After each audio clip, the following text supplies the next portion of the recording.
साथियों नमस्कार। इस वक्त हम गोरखपुर में हैं। गोरखपुर में समाजवादी पार्टी कार्यालय में पे हैं। यहाँ पर लोकसभा प्रत्याशी काजल निषाद के समर्थन में हम जानकारी लेते हैं समाजवादी शिक्षक सभा महानगर अध्यक्ष नजमुल हसन से। सर, आप ये बताइए, इस समय यहाँ पर लोकसभा चुनाव चल रहा है, 1 जून को यहाँ पर मतदान होना है, तो यहाँ पर किस तरह से समीकरण बन रहा है? इंडिया गठबंधन का प्रत्याशी जो काजल निषाद हैं और इसके पहले वर्तमान सांसद रह चुके हैं रवि किशन शुक्ला जी, वो भी चुनाव मैदान में हैं, तो कैसे आप लोग चुनाव इसको सफल बनाएंगे? आपका स्वागत हमारे चैनल। धन्यवाद राजेंद्र जी। देखिए, ये पूरा चुनाव जो है, इसमें समाजवादी पार्टी जो कि इंडिया गठबंधन का एक अहम हिस्सा है यूपी में, हम लोग शुरू से ही ये कह रहे हैं पीडीए ही एनडीए को हराएगा। तो उसी पीडीए फार्मूले के तहत हम लोग लोगों के पास जा रहे हैं, घर घर जा रहे हैं, लोगों को बता रहे हैं कि सत्ता में अगर भागीदारी अपनी सुनिश्चित करना है तो पीडीए फार्मूले के तहत इंडिया गठबंधन के प्रत्याशी को जिताना होगा। और हमको लगता है कि हमारा पीडीए फार्मूला जो है इस बार यूपी में बहुत शानदार हमको सफलता दिलाने जा रहा है। यहाँ एक मुद्दा और है, जैसे यहाँ पर डॉक्टर संजय निषाद भारतीय जनता पार्टी के समर्थक हैं, इसमें कैबिनेट मंत्री हैं और यहाँ पर निषादों का सबसे बड़ा गढ़ माना जाता है। कभी एक समय था कि यहाँ पर समाजवादी पार्टी के मंत्री रह चुके हैं, समाजवादी पार्टी से भी जमुना प्रसाद निषाद जी हैं, उनकी पत्नी राजमती निषाद जी, कभी बहुजन समाज पार्टी के भी यहाँ पर निषादों का यहाँ बहुत बड़ा गढ़ माना जाता है।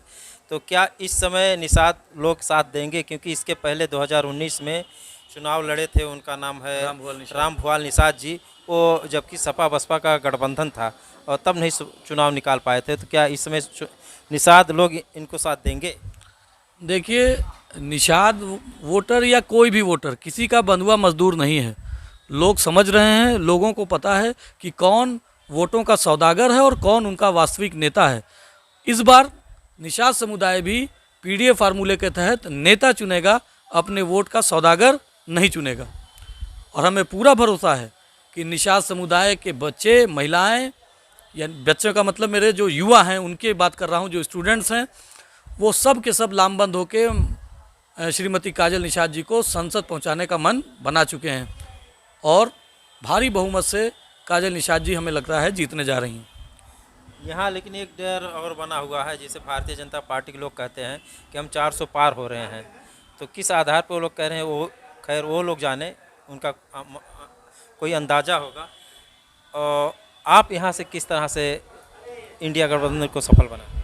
देखिए, वास्तविकता तो ये है कि 400 पार कहीं से भी किसी भी सूरत में मिलने नहीं जा रहा है।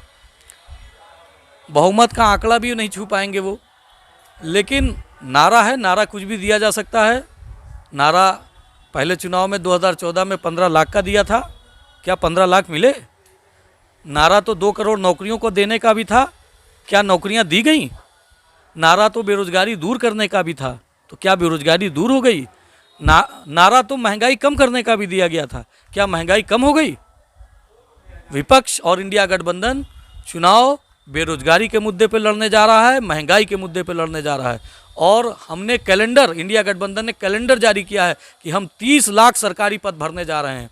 और स्टूडेंट्स के लिए हमने कहा है कि पढ़ने के लिए हम आटा तो देंगे ही देंगे आपको खाने के लिए अच्छी क्वालिटी का, और पढ़ने के लिए हम फ्री डाटा भी देंगे। तो हमारा जो घोषणा पत्र है वो गरीबों के लिए है, मजलूमों के लिए है, पीढ़ियों के लिए है, अक़लियतों के लिए है, महिलाओं के लिए है, बेरोजगार नौजवानों के लिए है, स्टूडेंट्स के लिए है। हमारा घोषणा पत्र सभी के लिए है और हम अपने घोषणा पत्र के बल पे जन जन तक जाएंगे, अपनी बात लोगों को पहुंचाएंगे और लोगों को मुद्दों के आधार पर इंडिया गठबंधन के प्रत्याशी को जिताने की अपील कर रहे हैं। और आगे 1-2 दिन जो बचा है उसमें भी हम ये अपील करते रहेंगे। ये देखिए, हमारे सामने नजमुल हसन जी हैं, जो समाजवादी पार्टी शिक्षक सभा महानगर अध्यक्ष हैं। मैं और आपके माध्यम से कहना चाहता हूं कि अपने शिक्षक भाइयों से ओपीएस, पुरानी पेंशन जो बंद कर रखा है, सिर्फ शिक्षक की नहीं सारे कर्मचारियों की, समाजवादी पार्टी ने अपने 2022 के घोषणा पत्र में भी कहा था कि हम ओपीएस, हम सत्ता में आएंगे तो बहाल करेंगे। इस घोषणा पत्र में भी कहा है कि अगर हम इंडिया गठबंधन की सरकार का हिस्सा बनेंगे तो हम दबाव डालेंगे कि ओपीएस बहाल हो, और हमारा ये वादा है कि हम पुरानी पेंशन योजना बहाल करेंगे। इसलिए हम अपने तमाम शिक्षक साथियों से कहता हूं कि वो अंतरात्मा की आवाज़ पे इस बार इंडिया गठबंधन को विजयी बनाने का अपना मन बनाएं और भारी बहुमत से इंडिया गठबंधन की सरकार बनाने में अपनी महती भूमिका अदा करें।